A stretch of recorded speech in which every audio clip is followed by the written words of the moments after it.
Alhamdulillah wassalatu wassalamu ala rasulillah Muhammad ibn Abdillah sallallahu alayhi wa sallama.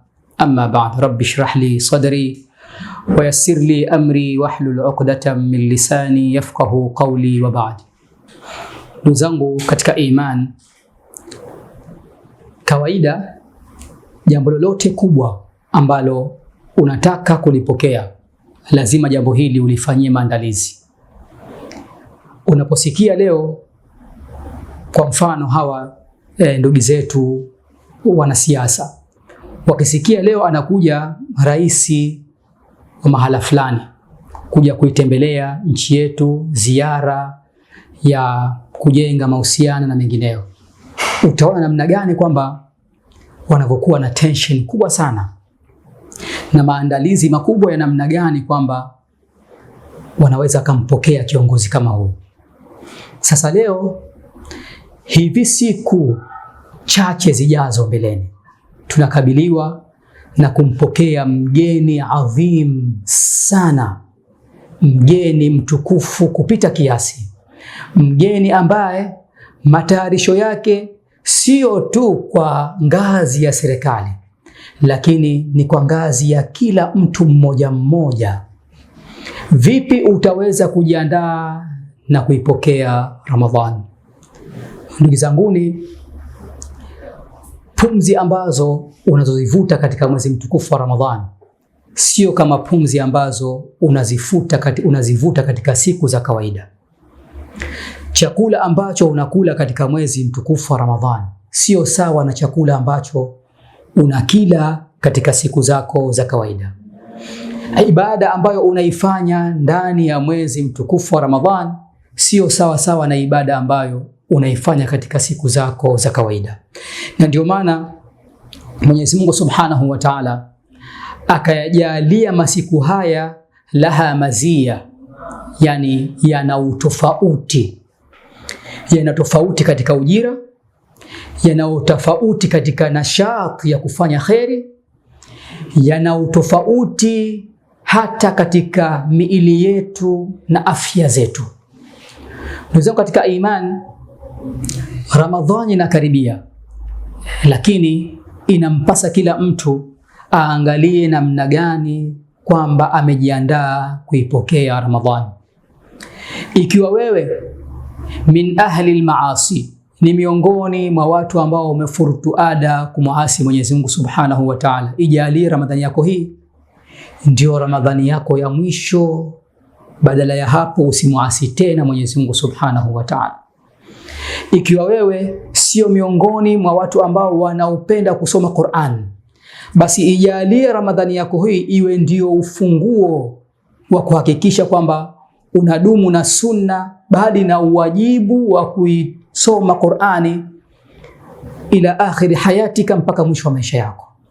Ikiwa wewe sio mtu mwenye kutoa sadakati, basi jalia kwamba Ramadhani hii iwe ndio sababu ya wewe kuwa ni mtoaji katika kumtumikia Mwenyezi Mungu Subhanahu wa Ta'ala.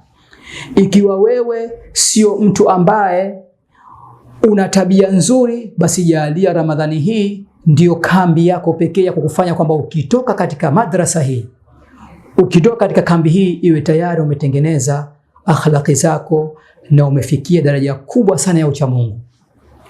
Ndugu zanguni, Ramadhani itaingia, itatoka na itarejea miaka baada ya miaka.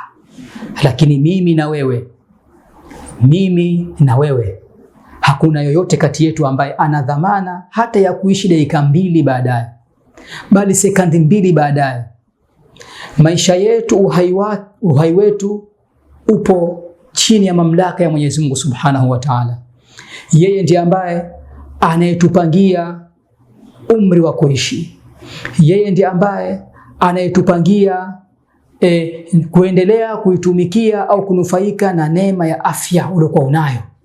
Sasa ikiwa Mwenyezi Mungu Subhanahu wa Ta'ala atakudirikisha Ramadhani, ujue kwamba wewe ni miongoni mwa wale wachache ambao Mwenyezi Mungu Subhanahu wa Ta'ala kawataka waingie katika huu msimu wa kuchuma, msimu wa kupandishwa daraja, msimu wa kusamehewa madhambi.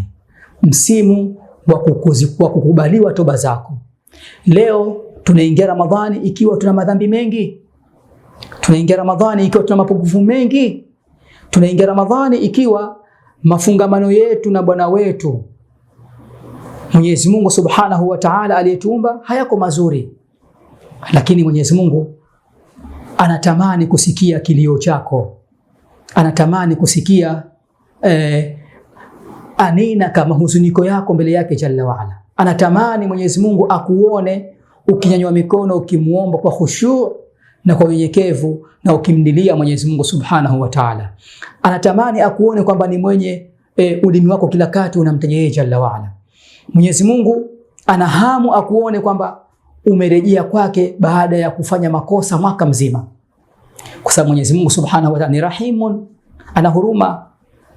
Mwenyezi Mungu Subhanahu wa Ta'ala ni karimun, ni mkarimu kupita kiasi Jalla waala. Na lau kama ingelikuwa Mwenyezi Mungu Subhanahu wa Ta'ala sio mkarimu, sidhani kwa makosa ambayo tunayafanya kama ingelikuwa mpaka leo tunaendelea kupumua katika mgongo wa ardhi. Lakini ukarimu wake, huruma zake, lutfahu Jalla waala ndizo ambazo zinatufanya tuendelee kuishi katika ulimwengu pamoja na mapungufu tuliokuwa tunayo. Lakini Mwenyezi Mungu Subhanahu wa Ta'ala anaendelea kutupa muda na kutuangalia vipi tutaweza kuutumia umri wetu uliobaki kumwabudu yeye Jalla waala, kurejea kwake, kujishusha kwake, kumnyenyekea yeye Mwenyezi Mungu Subhanahu wa Ta'ala.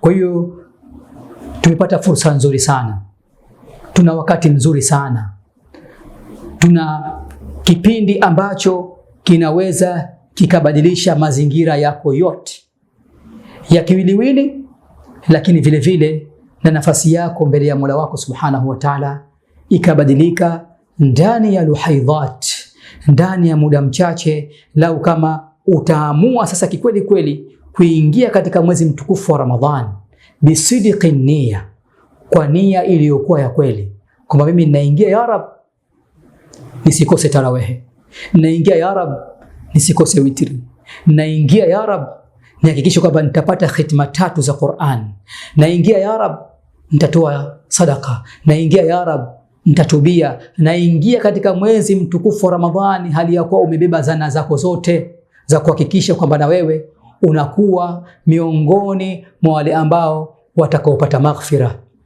watakaosamehewa madhambi yao, watakaonyanyua daraja zao. Imekuja katika hadithi ya Bwana Mtume sallallahu alaihi wasallam, raghima anfun man adraka ramadhana walam yughfar lah, yani amekula hasara mno, ameangukia kwa pua yule ambaye atakayeudiriki mwezi mtukufu wa Ramadhani halafu akatoka hali ya kuwa sifru liyadaini, ametoka zero, hakusamehewa madhambi yake.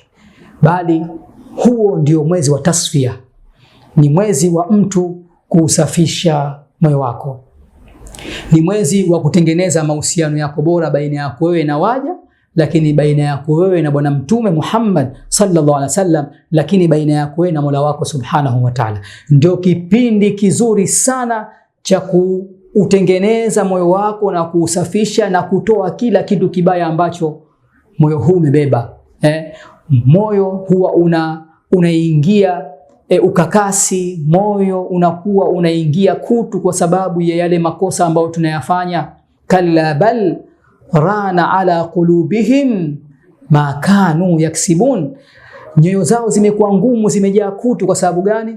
Kwa sababu ya zile dhambi ambazo tunazichuma. Kwa hiyo istidad, maandalizi ya kupokea mwezi mtukufu wa Ramadhani, sio maandalizi ya kuweka vyakula vingi, sio ya kujipanga iftari zitakuwaje, sio ya kujipanga badala ya hapo nitaipokeaje sikukuu. Bali Ramadhani maandalizi yake ni namna gani, kwamba utapambana na kuhakikisha kwamba haitoki Ramadhani isipokuwa na wewe umetoka katika daraja iliyokuwa chini mpaka kufika daraja ile ya almahbubia, kafika daraja ukawa wewe ni kipenzi cha Mwenyezi Mungu Subhanahu wa Ta'ala. Kujiandae na mwezi mtukufu wa Ramadhani, lakini istidadi yako iwe ni istidad ya watu wema, istidad ya wale ambao waliomshiba Mwenyezi Mungu Subhanahu wa Ta'ala, istidad ya watu ambao wanaotaraji maghfira, wanaotaraji toba, wanaotaraji mambo mazuri na nafahat ambazo Mwenyezi Mungu Subhanahu wa Ta'ala alizoziandaa na kuwatunuku waja wake ndani ya mwezi mtukufu wa Ramadhani. Nas'alullah Ta'ala an yaj'alana min alladhina yastami'una alqawla fayattabi'una ahsana. Tumombe Mwenyezi Mungu atujalie tuwe miongoni mwa wale ambao wanasikia mema na kuyafuata. Mwenyezi Mungu atujalie miongoni mwa wale ambao watakaodiriki mtukufu wa Ramadhani, watakaotakabaliwa toba zao, miongoni mwa wale ambao tutakokuwa na himma ya kufanya ibada, miongoni mwa wale ambao watakokuwa minal mukthirina litilawati alquran, watakokuwa nasoma sana Qur'ani na kumtaja Mwenyezi Mungu, na himma ya kusimama usiku pamoja na kuswali tarawih na ibada nyingine tofauti ambazo zitakuwa ndio sababu ya kutukurubisha mbele ya Mwenyezi Mungu Subhanahu wa Ta'ala. Wa ila huna aqul assalamu alaykum wa rahmatullahi wa barakatuh.